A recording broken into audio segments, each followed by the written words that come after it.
lagu kebangsaan Indonesia Raya.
Gubernur Jawa Timur Ibu Hajah Kofifa Indar Parawansa, yang kami hormati tim penggerak PKK Provinsi Jawa Timur Ibu Arumi Basim Enodada, yang kami hormati Pangdam 5 Brawijaya beserta Ketua Persit Kartika Chandra Kirana Kodam 5 Brawijaya, yang kami hormati Kapolda Jawa Timur beserta Ketua Bayangkari Daerah Provinsi Jawa Timur, yang kami hormati Pangkormada 2 beserta Ketua Jalasana Sri Kaumornada 2, yang kami hormati Sekretaris Daerah Provinsi Jawa Timur beserta Ketua Dharmawanta Persatuan Provinsi Jawa Timur, yang kami hormati Ibu Fatma Saiful Yusuf, yang kami hormati jajaran Forkopimda atau yang mewakili beserta istri, hadirin undangan yang berbahagia.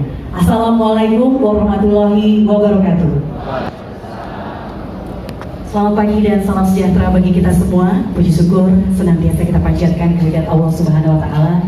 Karena hari ini kita bisa bersama-sama mengikuti sebuah acara peringatan Hari Ibu ke-91, Hari Disabilitas Internasional dan Hari Ulang Tahun Dharma Wanita Persatuan ke-20 Provinsi Jawa Timur tahun 2019. Bismillahirrahmanirrahim. Alhamdulillahirabbil alamin. Wassalatu wassalamu ala asyrafil anbiya'i wal mursalin Sayyidina Muhammadin wa ala alihi washabihi ajma'in. Ya Allah, Engkau Maha Pemurah, Pencurah Rahmah, yang Maha Pengasih tak pilih kasih, yang Maha Penyayang tak terbilang. Curahkanlah rahmat inayah, barokah dan kasih sayang-Mu kepada kami, anak bangsa negeri tercinta Indonesia, agar kami dapat meneruskan perjuangan dan cita-cita pendahulu kami untuk mewujudkan masyarakat Indonesia yang baldatun thayyibatun wa rabbun ghafur. Ya Allah, berkat karunia dan nikmat dari-Mu, kami semua dapat memperingati Hari Ibu ke-91, Hari Disabilitas Internasional, dan Hari Ulang Tahun Dharma Wanita Persatuan ke-20 Provinsi Jawa Timur. Pada tahun 1938, Kongres Perempuan Indonesia ketiga di Bandung menyatakan bahwa tanggal 22 Desember sebagai Hari Ibu. Selanjutnya dikukuhkan oleh pemerintah dengan keputusan Presiden nomor 316 tahun 1959 tentang hari-hari nasional yang bukan hari libur tertanggal 16 Desember 1959 yang menetapkan bahwa Hari Ibu tanggal 22 Desember merupakan hari nasional dan bukan hari libur.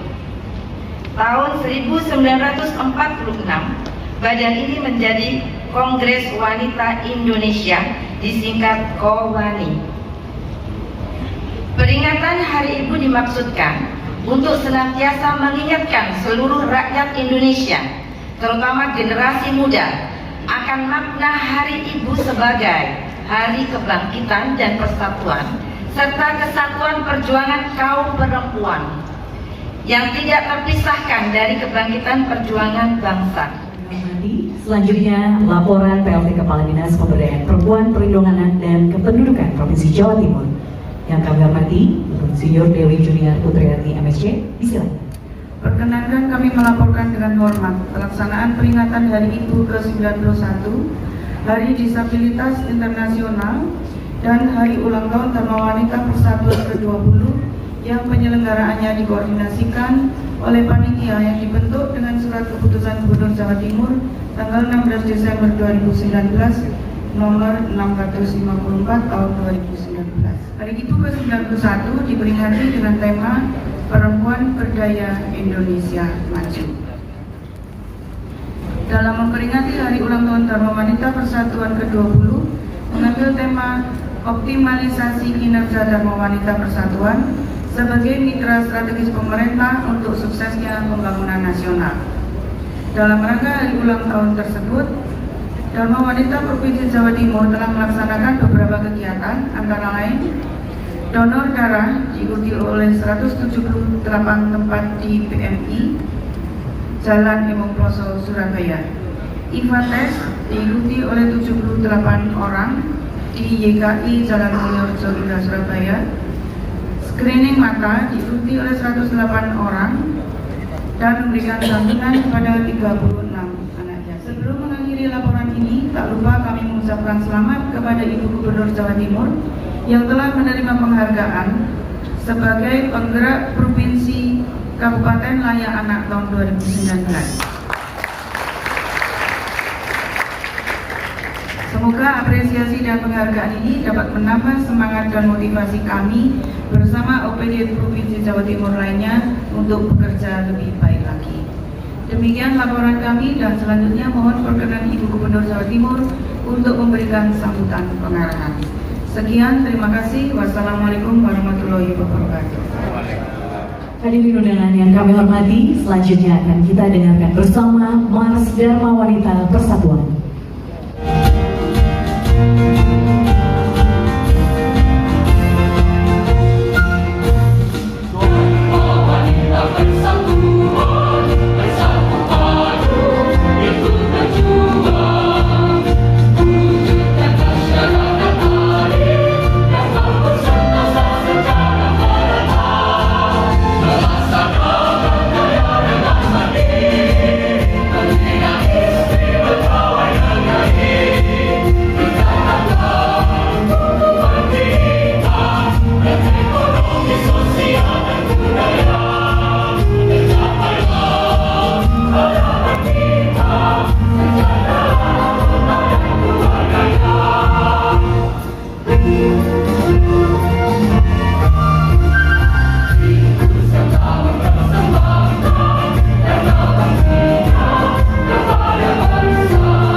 Assalamualaikum warahmatullahi wabarakatuh. Salam Om Swastiastu, nama budaya, salam sejahtera bagi kita semua. Puji syukur selalu kita panjatkan kepada Allah Subhanahu wa Ta'ala, Tuhan Yang Maha Esa, atas segala karunia dan nikmat yang dilimpahkan kepada kita semua. Pada hari ini Dharma Wanita Persatuan telah diberi kesempatan untuk memperingati hari ulang tahunnya ke-20 yang tepatnya jatuh pada tanggal 7 Desember, di mana peringatan tahun ini mengangkat tema optimalisasi kinerja Dharma Wanita Persatuan sebagai mitra strategis pemerintah untuk suksesnya pembangunan nasional. Sebagai organisasi kemasyarakatan menghimpun dan membina istri aparatur sipil negara, Dharma Wanita Persatuan bersyukur dan patut berbangga bahwa pada usia 20 tahun ini telah menjadi sebuah organisasi perempuan yang besar yang telah diberi petunjuk dan kemudahan dalam menjalankan program kerja organisasi secara terstruktur sehingga mencapai kinerja seperti saat ini. Dengan perasaan bangga dan optimis, kami sampaikan bahwa perkembangan organisasi Dharma Wanita Persatuan dalam proses menuju organisasi yang profesional sebagai mitra strategis pemerintah yang simpatik dengan tetap memperhatikan tujuan organisasi, yaitu meningkatkan kualitas sumber daya manusia dan kesejahteraan anggota serta membela persatuan dan kesatuan bangsa. Selanjutnya bantuan kedua sepeda bak R3.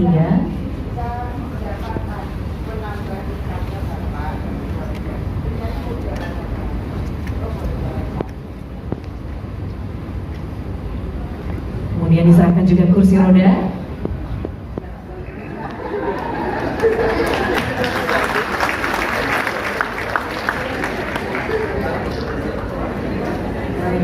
Bapak Ibu para undangan, Ibu Gubernur Jawa Timur juga selain menyerahkan kaki palsu yang baru saja kita saksikan, Ibu Gubernur menyerahkan paket sembako kepada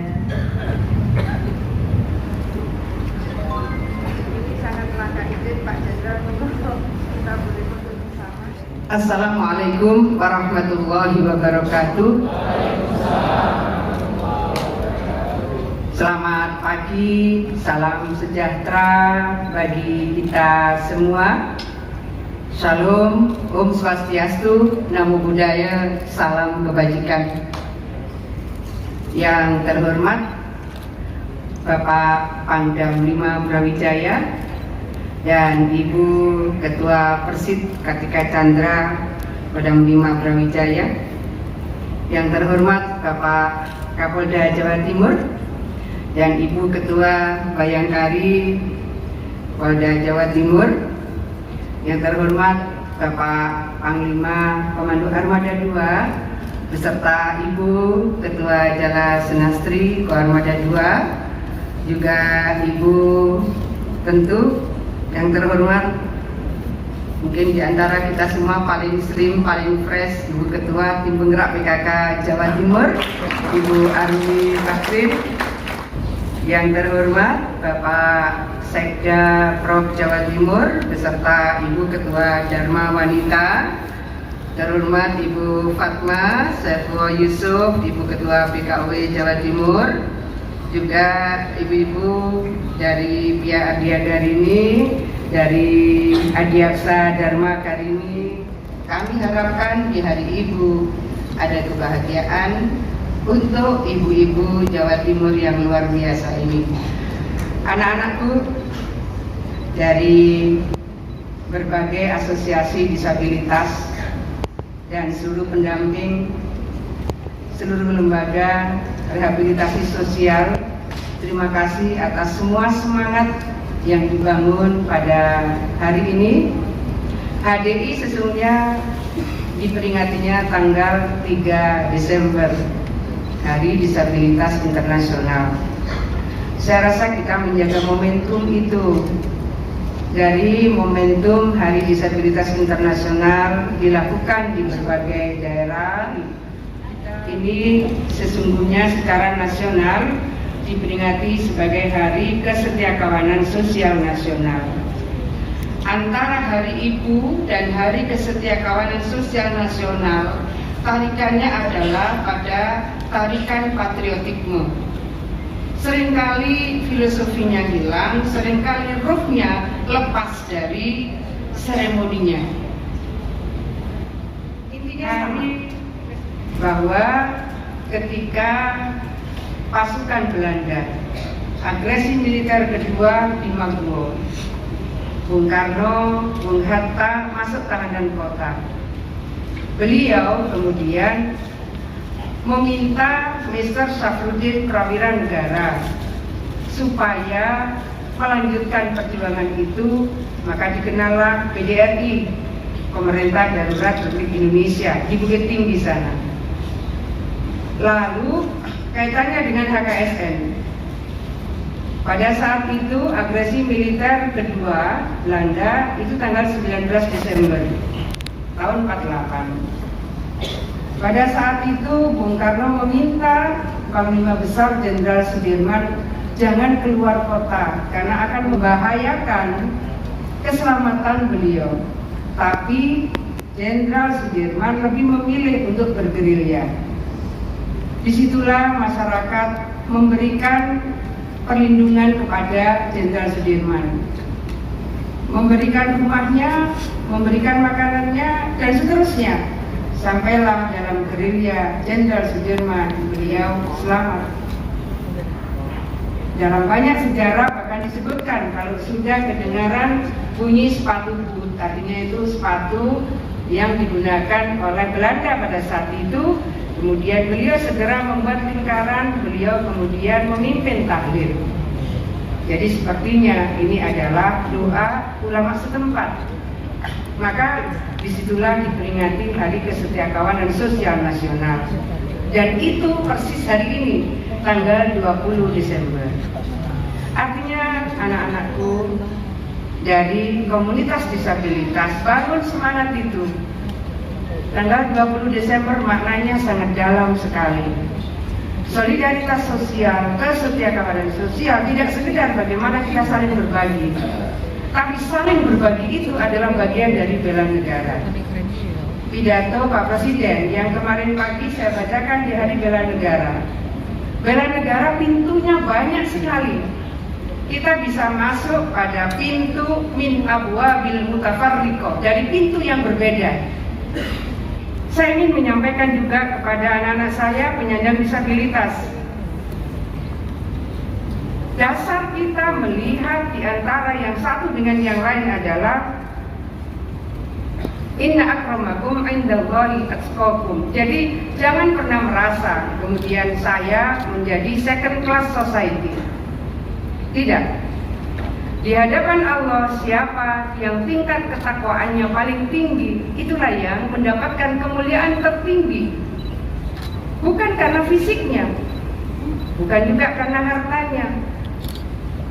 Oleh karena itu, yang tadi membacakan puisi, saya ingin menyampaikan harus dibangun kekuatan keyakinan kita. Al-Quran menyebutkan inna akramakum indallahi atqakum. Kemuliaan itu Allah berikan atas dasar ketakwaan, bukan atas dasar cantik, tidak cantik, ganteng, tidak ganteng, dan seterusnya. Kuatkan itu pada diri kalian. Inna akramakum indallahi atqakum. Kepada ibu-ibu semua yang saya cintai, hari ini saya mengajak Ibu Dian. Izin Pak Jenderal, boleh Bu Dian ke sini? Ibu Dian ini ibu yang luar biasa. Dari wawancara beliau sampaikan, boleh Ibu Dian di sini?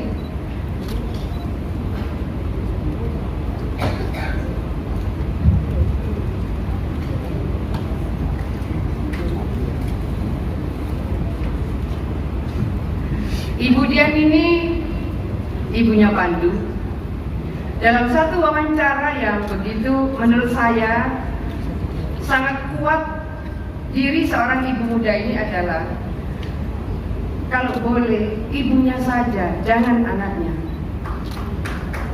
Boleh kemudian cerita, tidak usah yang sedih-sedih. Cerita sebagai ibu yang tegar, cerita sebagai ibu yang kuat, cerita sebagai seorang ibu ketika melihat kelahiran putranya.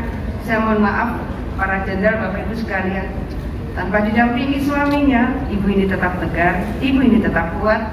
Mudah-mudahan ibu akan dibukakan seluruh pintu kemudahan oleh Allah Subhanahu wa Ta'ala. Amin. Boleh ibu menyampaikan sesuatu? Assalamualaikum warahmatullahi wabarakatuh. Assalamualaikum warahmatullahi wabarakatuh.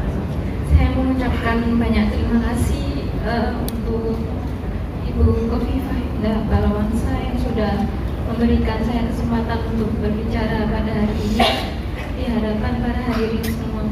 Saya mengucapkan terima kasih untuk semua bantuan yang telah saya dapatkan untuk anak saya sampai hari ini, terutama untuk Kepala Cipta Karya Bapak juga untuk pengelola rusun Pemprov Pak Anang Wintoro dan juga Bu Krisna yang telah memberi kesempatan saya dan anak saya untuk menempati rusun yang tempat tinggal lebih layak untuk anak saya. Saya memohon doa untuk anak saya supaya diberikan kelancaran untuk setiap operasi yang akan dijalaninya, dan juga untuk kedepannya supaya diberikan kesembuhan, kesehatan selalu oleh Allah Subhanahu wa Ta'ala. Terima kasih. Ibu kuat ya, ibu sabar ya. Terima kasih. Ada lagi Bu yang sebetulnya memberikan support yang luar biasa. Pak Joni ada nggak? Pak Joni. Nah itu Pak Joni itu Direktur Utama Dr. Sutomo Bu yang menangani Cipandu. Ya, mudah-mudahan ibu sehat, kuat, dan ibu-ibu yang punya ketegaran seperti ini adalah ibu bangsa yang akan memberikan kekuatan seluruh warga bangsa supaya NKRI-nya itu. Terima kasih. Bapak Ibu semua yang saya hormati, ada sejarah yang mungkin belum ada yang menulis. Pada saat reformasi bergulir, Gus Dur meminta saya menjadi Menteri Pemberdayaan Perempuan. Hari itu nuansanya adalah, saya mohon maaf, bubarkan Dharma Wanita, bubarkan Persi, bubarkan Dharma Pertiwi, bubarkan Bayangkari, dan seterusnya. Rombongan itu banyak sekali. Apa yang saya sampaikan kepada mereka? Saya sampaikan bahwa kita harus melihat bagaimana ketika seorang tentara, seorang polisi tiba-tiba harus ditugaskan jauh keluar dari kotanya. Kemudian sang ibu mungkin juga sudah dengan putra-putrinya harus bisa survive. Ibu harus kuat supaya suaminya kuat. Kalau ibu hari ini Pak telepon, Papa, nah kita sakit, Papa saya sakit, suaminya nggak akan bisa tegar. Apalagi daerah-daerah perbatasan, daerah-daerah yang kebetulan mengalami konflik sosial dan seterusnya. Saya menyampaikan itu kepada mereka. Pak Jenderal, saya belum pernah menulis ini. Tapi itu yang saya lakukan pada saat kita di awal reformasi di tahun 99, di mana saya menjadi Menteri Pemberdayaan Perempuan pada saat itu. Hal seperti ini, ibu-ibu yang mulia, harus kita sampaikan kepada publik. Kerja-kerja signifikan dari Persib, kerja signifikan dari Bayangkari, kerja signifikan dari PAD Karini, dari Jala Senastri dan seterusnya harus kita sampaikan. Ibu bekerja luar biasa. Yang bekerja luar biasa ini hari ini tetap harus kita sampaikan bahwa ibu sudah bekerja baik dan sudah bekerja luar biasa. Sehingga waktu itu Dharma Pertiwi, ketika Dharma Pertiwi saya disupport oleh Bu Agung Gumelar. Kemudian Dharma Wanita.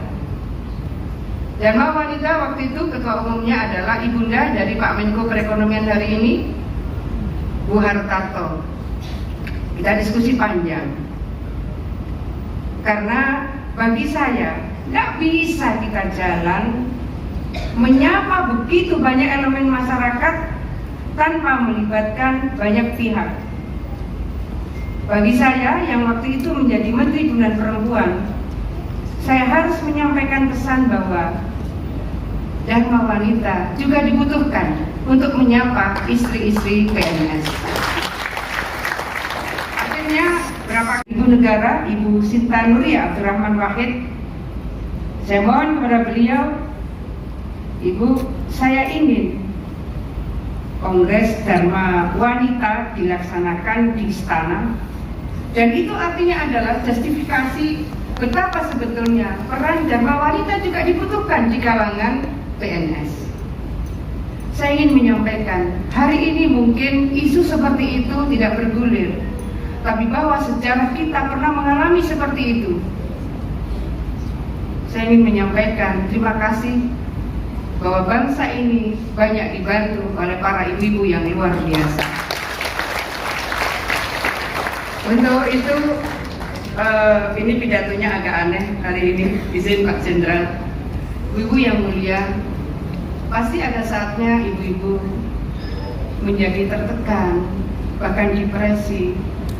Ada yang kemudian sampai kepada skizofrenia dan seterusnya. Tekanan-tekanan itu ternyata ibu bisa melampauinya karena ada kesabaran, ketahanan, keuletan, kekuatan yang luar biasa. Tapi kadang-kadang juga mungkin ibu-ibu ada bentak suami, mungkin ibu-ibu ada jewer anak-anak. Pernah enggak itu? Mudah-mudahan, wah, siapa yang mudah-mudahan semuanya dimaafkan oleh Allah SWT. Saya ingin bersama ibu-ibu, tidak ada yang tidak pernah bersalah. Memang manusia makhluk khata' wan nisyan, tempat salah dan lupa. Kadang kita hilaf, kadang kita salah. Ada tradisi di beberapa keluarga, tiap hari suaminya, saya izin Pak Jenderal, tiap hari suaminya mendahului minta maaf kepada istrinya. Istriku, maafkan jika ada hilaf seharian kemarin. Tiap hari. Tapi ada suami seumur-umur. Dan itu saya temukan. Oh, rupanya ada. Hatta pada Idul Fitri pun ternyata suaminya gengsi kalau minta maaf pada istrinya. Saya ingin pesan kepada ibu-ibu yang salihah, maafkanlah para suami. Karena dengan membuka pintu maaf, maka pintu kemudahan Allah akan turunkan kepada kita semua. Amin. Ini sebenarnya lagu bagian dari refleksi kita bersama. Dengan cintamu ya Rabbi, damaikan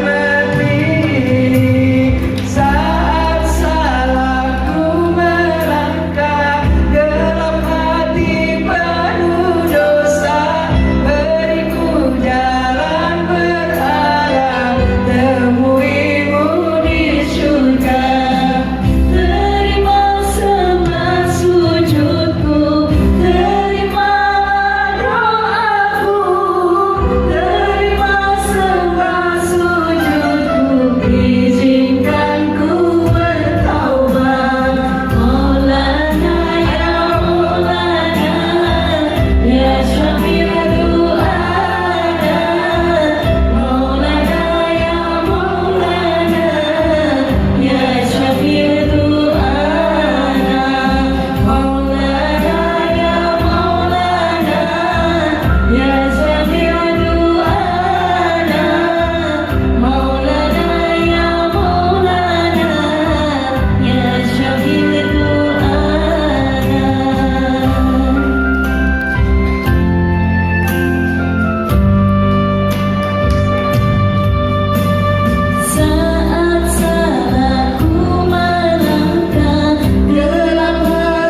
sedikit? Begini, tapi saya harus izin dengan hormat kepada Pak Pangdam. Jadi begini, para penasihat perkawinan seringkali laki-laki, bahkan hampir 100% penasihat perkawinan adalah laki-laki. Para penasihat perkawinan seringkali menyampaikan begini, jadilah istri yang solihah. Istri solihah itu jika di hadapan suami selalu dalam keadaan menyenangkan. Pernah dengar begitu? Saya ingin menyampaikan, izin Pak Pangdam, Pak Kapolda, Pak Pangdam, terutama Pak Sekda. Terutama Pak Sekda. Mafhum mukhalafahnya. Kalau istrinya di depan suami harus selalu dalam keadaan menyenangkan. Saya mau tanya, bolehkah suami di hadapan istri lebih sering cemberut? Tidak. Boleh? Tidak. Akan terbangun suasana ketenangan, sakinah. Istri di hadapan suami selalu dalam keadaan menyenangkan, suami di hadapan istri juga selalu dalam keadaan menyenangkan. Maka saya menyampaikan kemarin, ada Bu Pangdam, ada Bu Kapolda, Bu, saya loh siap jadi penasihat perkawinan kalau saya diundang dan ditugaskan. Karena ini pesan sebetulnya, Rasulullah itu pesan, kalau ini perempuannya begini, mestinya laki-lakinya juga begini. Istri, kata Rasulullah, kalau jadi istri solihah, suaminya pergi, maka istri harus bisa menjaga kehormatan. Loh, kalau istrinya menjaga kehormatan, suaminya pergi, apa boleh suami tidak menjaga kehormatan?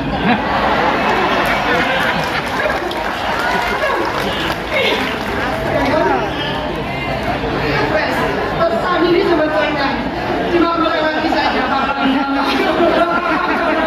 Aslinya kepada Pak Sekda.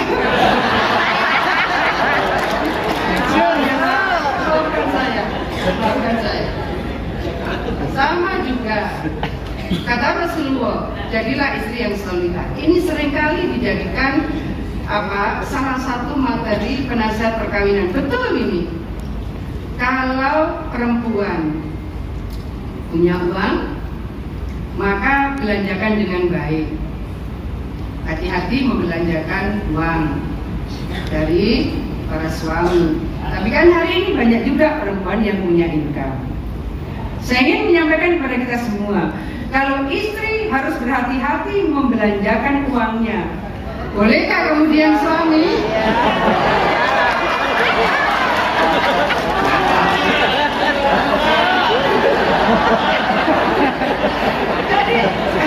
Jadi intinya begini, ibu-ibu yang salehah yang mudah-mudahan dibahagiakan oleh Allah, mudah-mudahan ini semua akan jadi ahli surga.